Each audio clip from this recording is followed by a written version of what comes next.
I'm Ben Meiselas from the MeidasTouch Network. Wow, Special Counsel Jack Smith and his team are good. Jack Smith just filed an opposition to Donald Trump's attempt to try to force Judge Tanya Chutkan to recuse herself.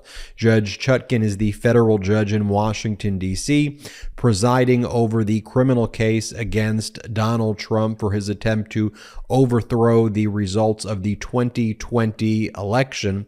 Donald Trump waited until about 10 or so days after Judge Chutkan set a trial date in the matter. She set it for March 4th of 2024 to demand her recusal. Donald Trump filed a motion for her to recuse herself. Ultimately, it is the judge who makes a ruling on a motion for recusal, the judge who's presiding over the case. And Donald Trump waited weeks and weeks and weeks to file this motion for recusal and said, Judge Tanya Chutkan is biased against me, he argues, because during sentencing of January 6th insurrectionists, she stated at the sentencing that even though they were trying to blame Donald Trump, they are to blame for their conduct. What took place on January 6th was a sickening event that will live in infamy in the history of the United States. And those, and she said this at the time of those sentencing, and those who demanded that this take place, those who aided and abetted at the highest levels, have not been prosecuted yet. And that was at the time that was accurate. And so Donald Trump and his lawyers said, oh, she must hate Donald Trump and she must be referring to Donald Trump there when she said these things in sentencing over a year ago before Donald Trump was ever charged. So now Special Counsel Jack Smith is saying, and this is a powerful, powerful opposition to Donald Trump's recusal request, and Jack Smith and his team of lawyers are saying, number one, you're taking what Judge Chutkan said at the sentencing hearings completely out of context, and you're also misrepresenting the legal standard as well, and you can't prove that Judge Chutkan has an overwhelming degree of animosity personally directed at Donald Trump. She was making appropriate intrajudicial statements as part of sentencing and responding to arguments by insurrectionists who she was sentencing as she was required to do. This is scathing. Let's get right into it, folks. And here's what it says. Here's the government's response in opposition to defendant's motion for recusal of district judge pursuant to 28 U.S.C. section 455A. Jack Smith writes, there is no valid basis under the relevant law and facts for the Honorable Tanya S. Chutkan, United States District Judge for the District of Columbia, to disqualify herself in the proceeding.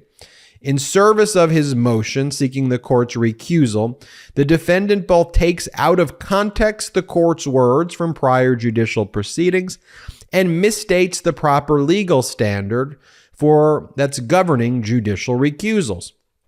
To support his claim, the defendant Donald Trump cherry picks from portions of the court sentencing of two individuals for their crimes related to January 6, 2021 attack on the United States Capitol. In both instances, the court was appropriately responding to and ultimately rejecting a common argument raised by scores of January 6 offenders that they deserved leniency because their actions were inspired by or were not as serious as those of others who contributed to the riot but had not been held responsible, including former President Donald Trump, the defendant in this case. The court's statements addressing the sentencing mitigation arguments were factually accurate, responsive to arguments presented to the court, and evidenced no improper bias or prejudgment of the current case. In addition, the defendant attempts to apply the wrong recusal standard to the court statement. Whereas here, a recusal motion is based on statements made by a judge during judicial proceedings in response to facts and arguments placed before her, recusal is warranted only in the rarest circumstances where the statements, quote, display a deep-seated favoritism or antagonism that would make fair judgment impossible. The challenge statements fall well short of that mark. And while the defendant seeks to avoid the applicable legal standard by asserting that the court's opinions derive from some source outside of the courtroom, he provides no basis for this claim.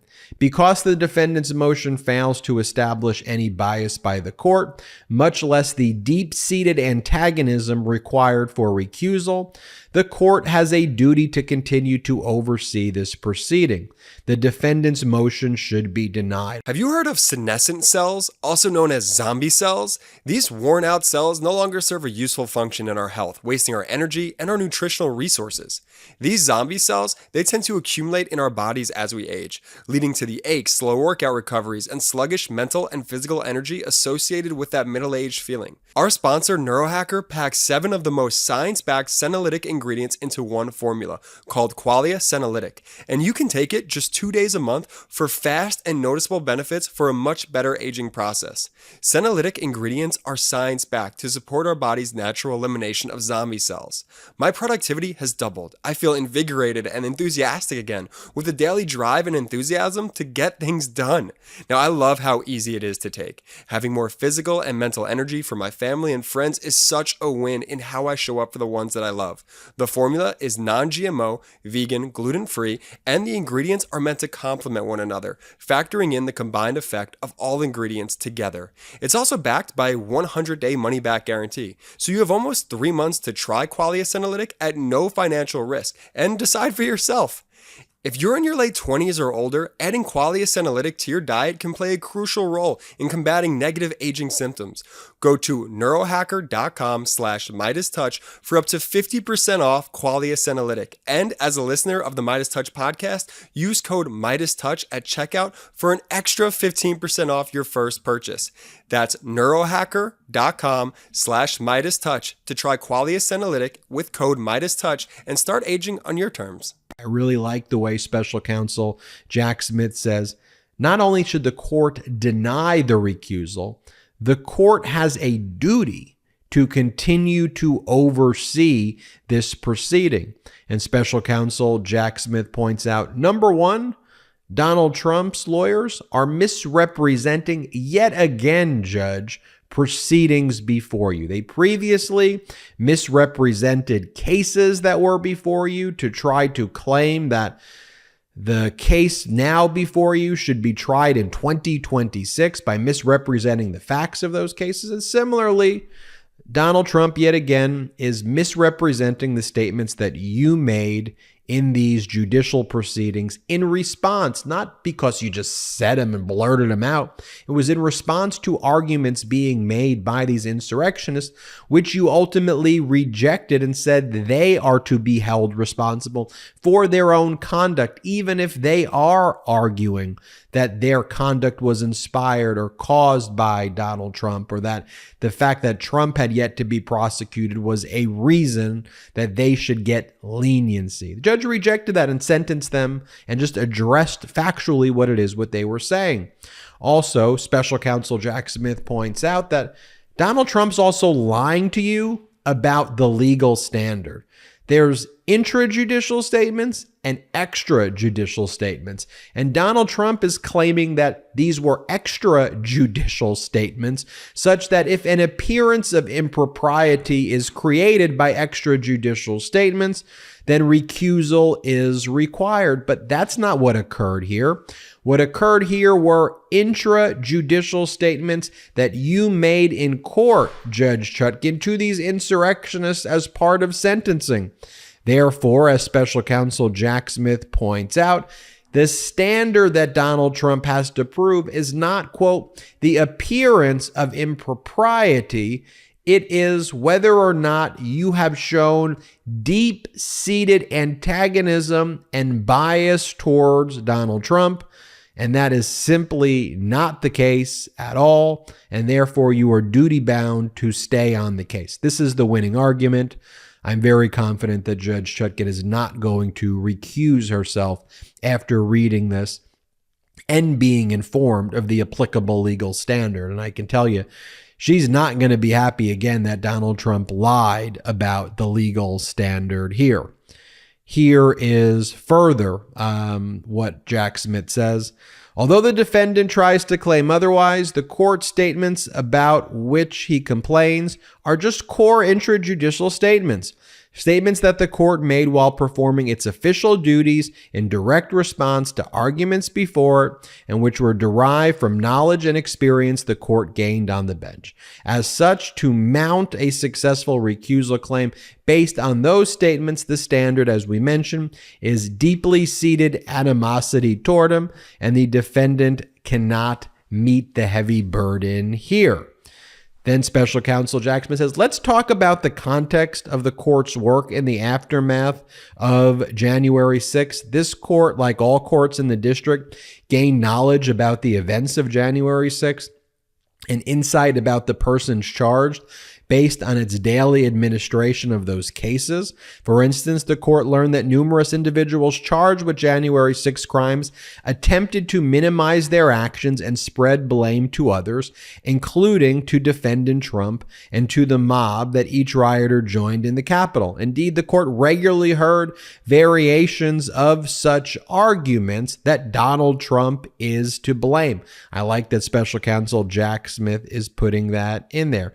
Furthermore, as set forth below, the court made statements at issue in the course of its court's performance of its responsibilities conducting sentencing. Again, core intrajudicial functions that you were required to do. And as Special Counsel Jack Smith basically concludes this motion, just think about the standard that Donald Trump is trying to create. That if a judge responds to people in sentencing and states factual things that occurred, that could then be used so that a judge can't be on broad swaths of cases. That would be an impossible, impractical, illogical, unlawful legal standard. Another brilliant motion by Special Counsel Jack Smith and Jack Smith's team. And I'm sorry if I geek out here a little bit on the law, but just a brilliantly worded motion. Hit subscribe. We're on our way to 2 million subscribers thanks to your awesome support. Thank you, thank you, thank you. Check us out as well at patreon.com/MeidasTouch. Have an excellent day and hit subscribe on our YouTube channel. It's free. Hey Meidas Mighty, love this report? Continue the conversation by following us on Instagram at MeidasTouch to keep up with the most important news of the day. What are you waiting for? Follow us now.